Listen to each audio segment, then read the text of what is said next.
আসসালামু আলাইকুম এভরিওয়ান, কেমন আছো সবাই? আশা করছি আল্লাহর রহমতে সবাই ভালো আছো।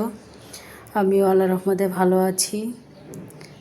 এই যে দেখো, আজকে ইফতার করব ভাত দিয়ে। তো ভাতের সঙ্গে কি করেছি, বেগুন ভাজি,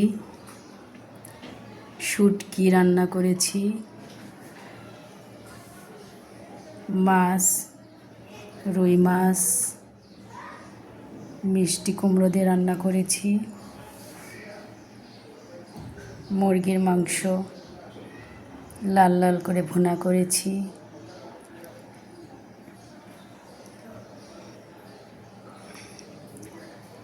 সাথে থাকছে সালাদ।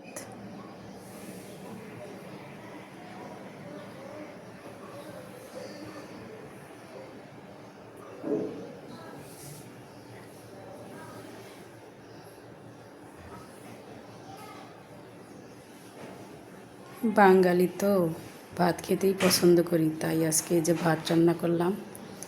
আজকের ইফতারি হবে এগুলো ভাত দিয়ে। তো সবাই ভালো থাকো। আসসালামু আলাইকুম।